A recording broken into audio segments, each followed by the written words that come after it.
வணக்கம். இன்னைக்கு உங்களுக்காக கதை சொல்ல வந்திருப்பது வியல் உங்கள் சகி. இன்னைக்கு நம்ம பார்க்க போற கதையின் பெயர் கனகா டீச்சர். கதைக்குள்ள போலாமா?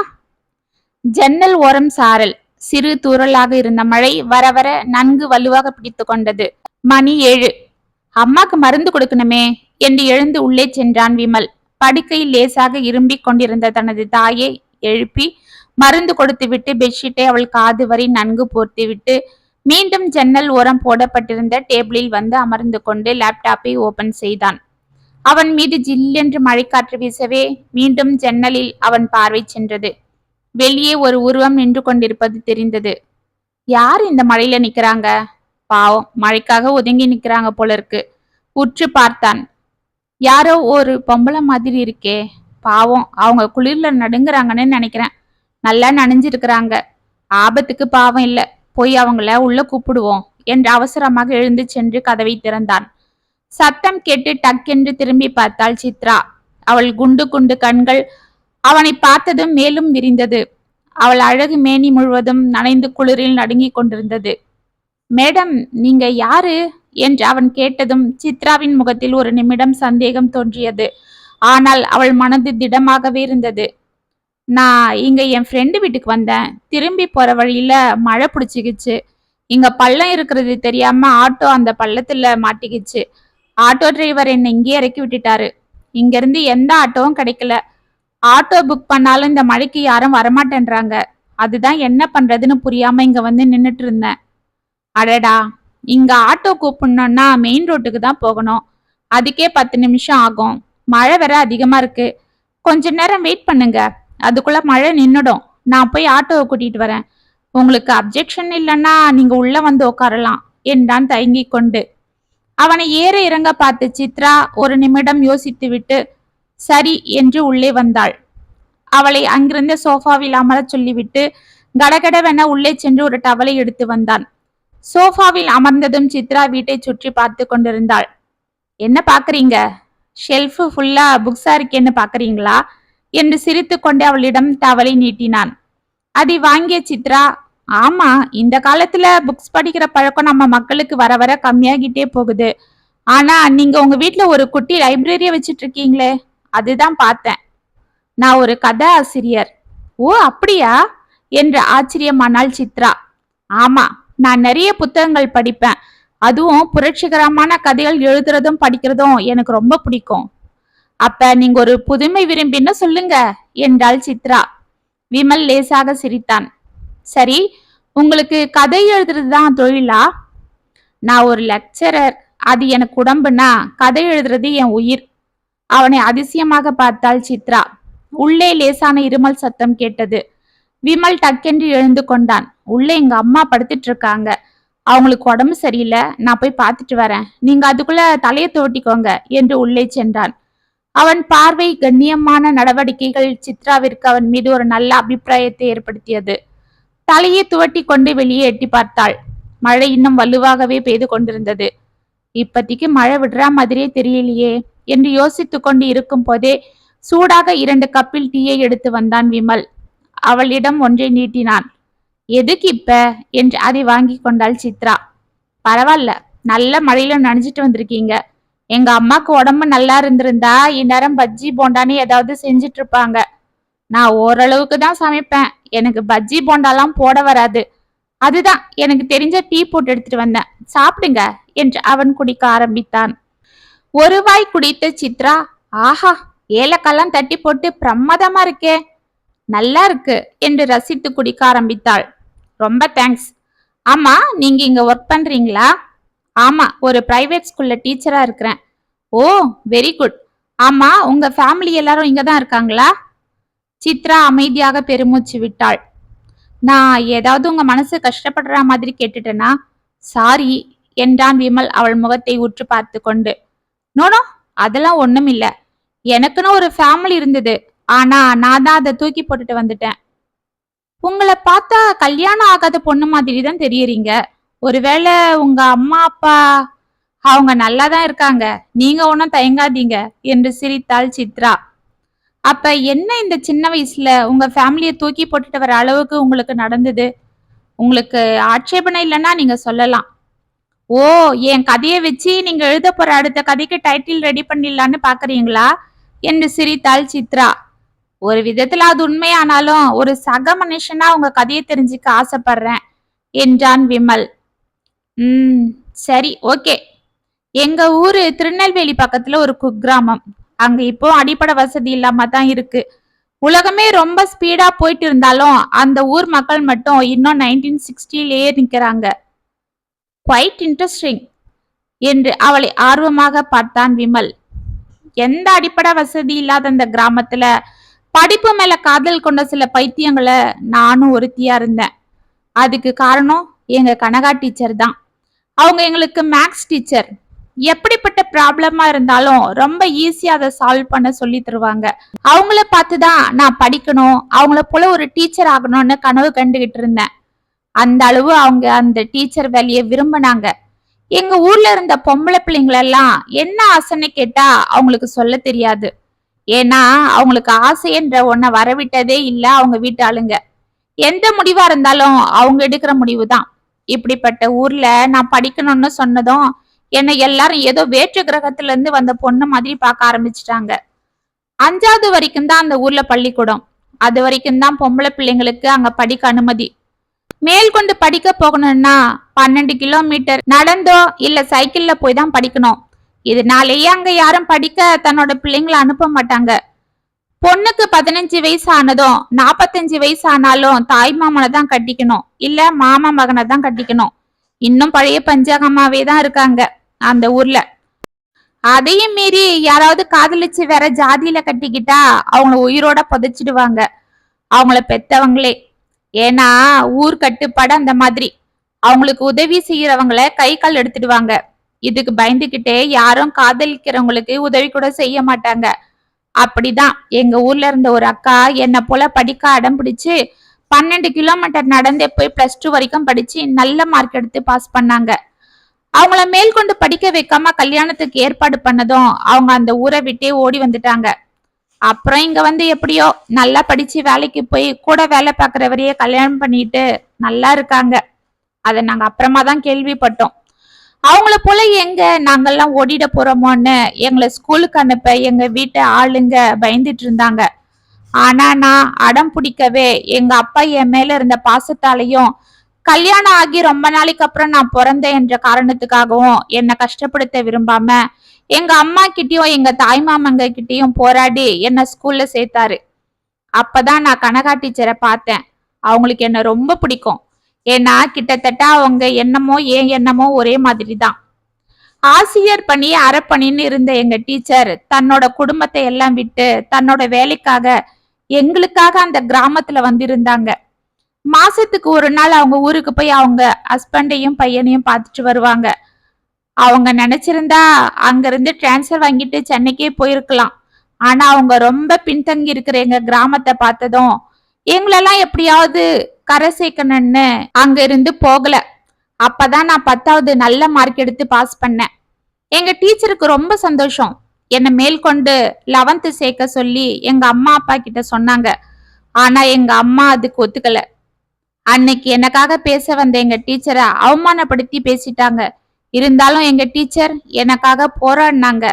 அப்பதான் ஒரு கண்டிஷனோட என்னை படிக்க வைக்க ஒத்துக்கிட்டாங்க. இதோ பாருங்க டீச்சர், ஏதோ படிச்சவங்களாச்சேன்னு உங்களுக்காக இந்த சிறுக்கிய படிக்க வைக்க ஒத்துக்கிறோம். ஆனா நான் சொல்றாப்ல அவ கேட்டாதான் என்றாள் சித்ராவின் அம்மா வள்ளி. என்னம்மா சொல்லுங்க, நான் படிக்கிறதுக்காக எது வேணாலும் செய்யறேன் என்றாள் சித்ரா ஆவலாக. ஒண்ணுமில்ல, உன் மாமன் அதுதான் என் அண்ணன் மகன் முருகனை நீ கட்டிக்கிறதா இருந்தா நான் உன்னை படிக்க வைக்கிறேன். என்ன சொல்ற? அது கூட உன் அத்தைக்காரி சரின்னு சொன்னாதான். கனகா டீச்சரும் சித்ராவும் அதிர்ந்தனர். ஏய் வள்ளி, அந்த வெட்டி பயலுக்கு என் பொண்ணை நான் கட்டி கொடுக்க மாட்டேன் என்று எழுந்து வந்தார் நடேசன். அவரை ஒரு பார்வை பார்த்தாள் வள்ளி. அந்த பார்வையின் கொடுமையை தாங்க முடியாத நடேசன் அமைதியாக சென்று அமர்ந்து கொண்டார். அம்மா, என்னம்மா நினைச்சிட்டு இருக்கீங்க? 15 வயசு பொண்ணுக்கு கல்யாணமா? சட்டப்படி அது குற்றம் தெரியுமா? இதோ பாருங்க டீச்சர், இங்க சட்டத்திட்டம் எல்லாம் எங்க ஊர் பெரியவங்க எடுக்கிறது தான். இவ பிறந்ததும் நான் இவளை எங்க அண்ணன் பையனுக்குன்னு தாரவாத்து கொடுத்துட்டேன். இப்ப அவங்க வீட்டு பொண்ணுதான் இவ. நான் மட்டும் இல்ல, இந்த ஊர்ல எல்லாரும் அப்படிதான். இவன் அப்பா பேச்ச கேட்டுக்கிட்டு நான் இவளை 10வது வரைக்கும் படிக்க வச்சதுக்கே எங்க அன்னிக்காரிய என்ன அந்த பேச்சு பேசிப்புட்டா.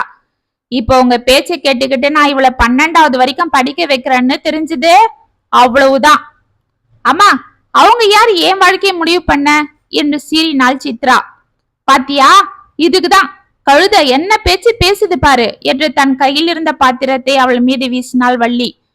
சித்ரா மீது பாத்திரம் விழாமல் டக்கென அவளை தன் பக்கம் இழுத்தாள் கனகா. இதோ பாருங்கம்மா, அவ கேக்குறதுல என்ன தப்பு இருக்கு? இது அவளோட வாழ்க்கை. ஒரு பொண்ணுக்கு படிப்பு எவ்வளவு முக்கியம்னு உங்களுக்கு தெரிஞ்சா நீங்க இப்படி பேச மாட்டீங்க. அவ பேரண்ட்ஸா நீங்க அவ வாழ்க்கையை முடிவு பண்ணலாம், ஆனா யாரையும் முடிவு பண்ண விடுறது ரொம்ப தப்பு என்றாள் கனகா. டீச்சர், அதெல்லாம் இங்க பேச்சு இல்ல. அவ எங்க அண்ணன் பையனை கட்டிக்கிறாளான்னு கேட்டு சொல்லுங்க. வேணும்னா எங்க அன்னைக்கிட்ட சொல்லி நான் ஏற்பாடு பண்றேன். வேற ஒன்னும் நான் செய்ய முடியாது. கனகா சித்ராவை பார்த்தாள். அம்மா, நான் நீங்க சொல்ற மாதிரியே முருகனை கட்டிக்கிறேன். ஆனா ஒண்ணு, நான் +2 முடிச்சதுன்னு தான் கட்டிக்குவேன் சொல்லிட்டேன். அது வரைக்கும் என்ன தொந்தரவு பண்ணக்கூடாது. அப்படி நான் கண்டிஷனா சொன்னதும் எங்க அம்மா கொஞ்ச நேரம் அமைதியாயிட்டாங்க. அப்புறம் எப்படியோ எங்க அத்தை மாமா கிட்ட பேசி என்ன படிக்க வைக்க அனுப்புனாங்க. அப்ப கூட எனக்கும் முருகனுக்கும் நிச்சயதார்த்தம் முடிச்சுட்டு தான் எங்க அத்தை ஒத்துக்கிட்டாங்க. நானும் நல்லா படிச்சேன். 11வது முடிஞ்சது. எங்க மாமா பையன் என்கிட்ட முழு உரிமை எடுத்துக்க ஆரம்பிச்சான். நான் அப்பவே அவனுக்கு பொண்டாட்டி ஆன மாதிரி என்ன அவன் தான் வெளியில கூட்டிட்டு போறதும் வரதும், அவன் சொன்னாதான் நான் எதுவும் செய்யணும்னு சொல்றதும் எனக்கு அவன் மேல எரிச்சலை ஏற்படுத்திட்டே இருந்தது. நானும் என் படிப்புக்காக பொறுமையா இருந்தேன். எனக்கு ஒரே ஆறுதல் எங்க கனகா டீச்சர் தான். நான் துவண்டு போறப்பெல்லாம் அவங்கதான் எனக்கு ஆறுதல் சொல்லி என்னை தேத்தி விட்டுக்கிட்டே இருந்தாங்க. அப்பதான் எங்க மாமா பையன் யார் கூடவோ சேர்ந்துக்கிட்டு கஞ்சா குடிச்சிட்டு ரோட்ல விழுந்து ஒரு லாரியில் அடிபட்டு இறந்துட்டான். எங்க சொந்தங்கள்லாம் அழுது புலம்பனாலும் என் மனசுக்குள்ள ஒரு மூலையில ஒரு சந்தோஷம் இருந்தது. ஒரு மனுஷன் சாவுல சந்தோஷப்படலாமான்னு நீங்க கேட்கலாம். ஆனா என் நிலைமையில நீங்க நின்னு பார்க்கும்போது அது ஒரு விடுதலைக்கான சந்தோஷன்றது உணர்வீங்க என்றாள் சித்ரா. சித்ரா, நான் உங்களை தப்பாவே நினைக்கல. உங்க உணர்வுகளை என்னால புரிஞ்சிக்க முடியுது என்றான் விமல். ரொம்ப தேங்க்ஸ். இதற்குள் மீண்டும் இருமல் சத்தம். இருங்க, அம்மா தான், நான் போய் பார்த்துட்டு வரேன் என்று உள்ளே சென்றான். சற்று நேரத்தில் திரும்பி வந்தவன், ஒன்னும் இல்ல, திரும்பவும் தூங்கிட்டாங்க என்று சேரில் அமர்ந்தான். அப்புறம் என்னாச்சு என்றான் ஆவலாக. நான் விடுதலை அடைஞ்ச சந்தோஷத்தில் இருக்கும் போதுதான் எனக்கு மேல் கொண்டு வேற ஒரு பிரச்சனை வந்தது. என்னாச்சு சித்ரா என்று படப்படத்தான் விமல். அவங்க பையன் இறந்ததும் என்ன அவங்க வீட்டு பொண்ணாவே நினைச்சிட்டு இருந்த மாமா என்னை இனிமே யாரும் கட்ட மாட்டாங்கன்னு சொல்லி அவங்க தம்பிக்கு என்ன கட்டி வைக்க சொல்லி எங்க அம்மா கிட்ட சொல்லிட்டாரு. அதாவது உங்க இன்னொரு தாய்மாமனுக்கு, கரெக்டா என்றான் விமல். ஆமா, அவருக்கு 45 வயசு. அவர் கொடுமை தாங்காம எங்க அத்தை தற்கொலை பண்ணிட்டு 2 வருஷம் ஆகியிருந்தது. அவரு தனியா இருக்கிறதால என்ன கல்யாணம் பண்ணி வைக்க ஏற்பாடு பண்ணிட்டாங்க. என்னால எதுவும் பேச முடியல. எங்க கனகா டீச்சர் வந்து பேசும்போது எங்க அம்மாவும் மாமாவும் சேர்ந்து அவங்கள வெட்டவே போயிட்டாங்க. அதை என்னால பார்க்க முடியல. என் கனவுகள் புதஞ்சாலும் பரவாயில்ல, எங்க டீச்சருக்காக நான் கல்யாணத்துக்கு ஒத்துக்கிட்டேன். எங்க டீச்சர் எக்ஸாம்க்கு இன்னும் 3 மாசம் தான் இருக்கு. எப்படியாவது அவளை எழுத விடுங்கன்னு கடைசி வரைக்கும் போராடினாங்க. ஆனா எங்க மாமா அவர் செல்வாக்களை பயன்படுத்தி சென்னைக்கு டிரான்ஸ்பர் வாங்கி கொடுத்துட்டாரு. எங்க டீச்சர் என்னை நினைச்சு அழுதுகிட்டே போயிட்டாங்க. நானும் 3 மாசம் டைம் கேட்டு எங்க அம்மா மாமா கல்ல விழுந்து மன்றாடி எக்ஸாம் எழுதி முடிச்சேன். கடைசி எக்ஸாம் அப்பதான் எங்க ஊரை விட்டு ஏற்கனவே ஓடி போயிருந்த எங்க ஊர் அக்கா வந்தாங்க. ஏதோ சர்டிபிகேட் வாங்க எங்க ஹெட் மாஸ்டரை பார்க்க வந்தாங்க. அவங்க என்னை பார்த்துட்டு ரொம்ப சந்தோஷப்பட்டாங்க. ஆனா மறுநாள் என் கல்யாணம்னு தெரிஞ்சதும் அவங்க ரொம்ப அதிர்ச்சி ஆகிட்டாங்க. அவங்க ஹஸ்பண்ட் கிட்ட என்னை பத்தி சொன்னதும் அவர் ஒரு முடிவு சொன்னாரு. ஆனா அதுதான் என் வாழ்க்கையோட ஆரம்பமா இருந்தது. தோ பாரு சித்ரா, உன்னோட வாழ்க்கை இனிமேல் இருந்து ஆரம்பம். வெறும் நிச்சயதார்த்தம் ஆனதுக்கே அந்த பையன் இறந்த உடனே உன்னை ஒரு கைம்பெண்ணா பார்த்த இந்த ஊரு 45 வயசு குடிக்காரனை கட்டிக்கிட்டு அவனுக்கு ஏதாவது ஒண்ணு ஆச்சுன்னா உன் மேல வீண் பழியத்தான் போடும். அதுவும் இல்லாம உன் வாழ்க்கையே முடக்கி போட்டுடும். அதனால நீ பேசாம எங்க கூடவே வந்துடு. நான் உன்னை நல்ல காலேஜ்ல சேர்த்து படிக்க வைக்கிறேன். வந்து வெளி உலகத்தை பாரு. உன் லட்சியம் போல நீ ஒரு டீச்சர் ஆகு. உன்னால 4 பிள்ளைங்களுக்கு வாழ்க்கைக்கு வழிகாட்ட முடியும்னா அதை விட புனிதமான ஒண்ணு வேற இல்ல என்ன சொல்றேன்னு அவர் என்னை பார்த்து கேட்டதும் எங்க ஹெட் மாஸ்டரும் அதையே தான் சொன்னாரு. உடனே நான் அவங்க வந்த கார்லயே கிளம்பிட்டேன். எங்க நண்பர்களும் என்னை வழி அனுப்பி வச்சுட்டாங்க. அப்புறம் நான் இங்க வந்து பிஎஸ்சி பிஎட் முடிச்சேன். ஒரு தனியார் பள்ளியில டீச்சரா சேர்ந்தேன். வேலைக்கு போய்கிட்டு எம்எஸ்சி முடிச்சேன். நல்லா சம்பாதிக்கிறேன். சாயங்காலத்துல வசதி இல்லாத பசங்களுக்கெல்லாம் இலவசமா பாடம் சொல்லித்தரேன். என் வாழ்க்கை நிம்மதியா போயிட்டு இருக்கு. என்ன ஒண்ணு, இவ்வளவுக்கும் காரணம் என் சின்ன வயசுல என் மனசுல நான் படிக்கணும்னு ஆசையை விதைச்ச எங்க கனகா டீச்சர் தான். பார்க்க முடியல. அவங்கள தான் நான் தேடிட்டு இருக்கிறேன். அந்த ஆசைதான் இன்னும் நிறைவேறல. உங்க அம்மா அப்பா பத்தி எதுவும் தெரியலையா? என் ஃப்ரெண்ட்ஸ் மூலமா தெரிஞ்சுது. நான் போனதா எங்க அம்மா ரொம்ப அமக்கலம் பண்ணாங்களாம். ஆனா எங்க அப்பா நிம்மதியா தான் இருக்காராம். அவ எங்க இருந்தாலும் நிம்மதியா இருக்கட்டும்னு சாமி கிட்ட வேண்டிக்கிறாராம். எங்க மாமா தான் என்னை வெட்ட ஆள் ரெடி பண்ணி தேடிட்டு இருந்தாராம். அப்புறம் அவங்க ஓஞ்சி போனதா சொன்னாங்க என்று சிரித்தாள். இதற்குள் உள்ளே இருமல் சத்தம் பலமாக கேட்டதும் எங்க அம்மா எழுந்துட்டாங்க போல இருக்கு. நான் போய் அவங்களுக்கு குடிக்க ஏதாவது கொடுத்துட்டு வரேன் என்று உள்ளே ஓடினான். சித்ரா வெளியே எட்டி பார்த்தாள். மழை சற்று நின்றிருந்தது. ஓகே, நாம கிளம்பலாம். ஆமா, உள்ள உங்க அம்மா இருக்காங்கன்னு சொன்னாரே, பாவம் உடம்பு முடியாம இருக்காங்க போல இருக்கு. பார்த்துட்டு அவங்க கிட்ட சொல்லிட்டு போலாம். அதுதான் மரியாதை. இவ்வளவு நல்ல ஒரு கண்ணியமான பையனோட அம்மாவை பார்த்தே ஆகணும் என்று ஆவலாக உள்ளே சென்றாள். கட்டிலில் இருந்த தனது அம்மாவை தன் மார்பு மீது சாய்த்து கொண்டு அவளுக்கு ஹார்லிக்ஸ் கொடுத்து கொண்டிருந்தான் விமல். சித்ரா எட்டி பார்த்ததும் வாங்க சித்ரா வாங்க என்று அழைத்தான். ஆவலாக உள்ளே சென்றாள் சித்ரா. மழை நின்னுருக்கு, நான் கிளம்புறேன். ஆமா, இவங்கதான் உங்க அம்மாவா என்று அவன் மீது படுத்திருந்த அந்த பெண்ணை உற்று பார்த்தாள். ஒரு நிமிடம் அவள் கண்களில் ஒரு வெளிச்சம். அவள் கைகள் நடுங்கின. வாய் குளறியது. அம்மா அம்மா, இல்ல டீச்சர், நீங்களா? என் கனகா டீச்சரா என்று அவள் காலடியில் அமர்ந்தாள். அவள் கைகளை எடுத்து தன் கண்களில் ஒற்றி கொண்டாள். சித்ரா வாமா வா என்று மெலிதாக புன்னகை செய்தாள் கனகா. டீச்சர், நான் உங்களை தான் தேடிட்டு இருக்கிறேன். நான் இப்ப உங்களை போல என்று சிறு குழந்தையாக மாறி தனது தாயிடம் அனைத்தையும் ஒப்பிப்பது போல் கூற வந்தவளை, சித்ரா கண்ணு இருடா, எனக்கு எல்லாம் தெரியும். நீ என் பையன்கிட்ட சொல்லிட்டு இருந்ததெல்லாம் நான் கேட்டுக்கிட்டு தான் இருந்தேன். அவன் வாட்டி உள்ள வரும்போதே நான் முழிச்சிட்டு தான் இருந்தேன். அவனுக்கு உன்னை பத்தி நிறைய சொல்லியிருக்கிறதால அவன் என்கிட்ட அப்பவே வந்து உன்னை பத்தி சொன்னான். உன்னை உள்ள கூப்பிடறதா சொன்னான். அப்புறம் அவனே இருங்க, சித்ராவே அவ வாயாலே என்ன நடந்ததுன்னு சொல்லட்டும், அவ ரொம்ப இன்ட்ரெஸ்டா சொல்றான்னு சொன்னான். அதனாலதான் நாங்க பேசாம இருந்துட்டோம் என்றால் சிரித்து கொண்டு கனகா டீச்சர். ஏன் விமல், உங்க கதைக்காக எங்க டீச்சரை நான் பார்க்க விடாம செஞ்சிட்டீங்களா என செல்லமாக கோபித்து கொண்டாள். நீங்க எங்க அம்மாவை பத்தி சொல்லும் போதே எனக்கு தெரிஞ்சு போச்சு. நான் அப்பவே சொல்லியிருந்தா நீங்க இவ்வளவு இன்ட்ரெஸ்டா கதையை சொல்லியிருப்பீங்களா? தோ உங்க டீச்சரை பார்த்த சந்தோஷத்துல 2 பேரும் கட்டி பிடிச்சு இப்படி கொஞ்சிருப்பீங்க. அப்புறம் எனக்கு கதை கிடைச்சிருக்காது. அதுதான் என்றான் சிரித்து கொண்டு. பாத்தியாமா, இந்த பையனை உன் வாழ்க்கை இவனுக்கு கதை எழுத வசதி ஆயிடுச்சு என்றாள் கனகா. அவனை பார்த்து சிரித்தாள் சித்ரா. அந்த பார்வையில் ஒரு அன்பு கலந்த மரியாதை இருப்பதை உணர்ந்த கனகா, நான் உன்னை கேட்டா நீ தப்பா நினைக்க மாட்டியே என்றாள் தயக்கத்துடன். டீச்சர், என்ன பார்த்து அப்படி கேக்குறீங்க என்று அவள் கூறுவதற்குள், ஆமா ஆமா, நான் அப்படி கேட்க கூடாதுதான். இருந்தாலும் இது உன் வாழ்க்கை சம்பந்தப்பட்ட விஷயம். அதுக்குதான் உன் விருப்பமும் அதுல கலந்துருக்கு. டீச்சர், நீங்க என் வாழ்க்கைக்கு வழிகாட்டின தெய்வம். நீங்க எது சொன்னாலும் என்ன பண்ணாலும் அது என் நன்மைக்கு தான்னு எனக்கு தெரியும். அதனால நீங்க என்ன சொன்னாலும் நான் கேட்கிறேன் என்று ஓரக்கண்ணால் விமலை பார்த்தாள் சித்ரா. விமல் அவளை ஆர்வமாக பார்த்து கொண்டு நின்றான். சித்ரா, நானும் என் பையனுக்கு எத்தனையோ பொண்ணை பார்த்துட்டேன். அவனுக்கு எதுவுமே மனசுக்கு சரிப்பட்டு வரல. ஆனா உன்னை அவனுக்கு ரொம்ப பிடிச்சிருக்கு. நான் சொல்லாம அம்மா எப்படி என் மனசை கண்டுபிடிச்சாங்க என்று தனது தாயை ஆச்சரியமாக பார்த்து கொண்டிருந்தான் விமல். உனக்கு சம்மதம்னா என் பையனுக்கு உன்னை கட்டிக்க நான் ஆசைப்படுறேன். நீ என்ன சொல்ற சித்ரா என்றாள் கனகா. டீச்சர், நீங்க என் வாழ்க்கைக்கு எப்பவுமே நல்ல வழிகாட்டியா தான் இருந்திருக்கீங்க.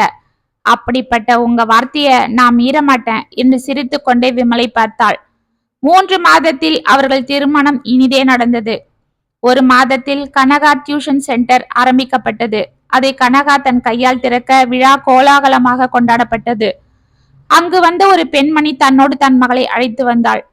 ஐயா, இங்க சித்ரா டீச்சர்ன்றது என்று தயங்கினாள் அங்கு பாடம் எடுத்து கொண்டிருந்த விமலிடம்.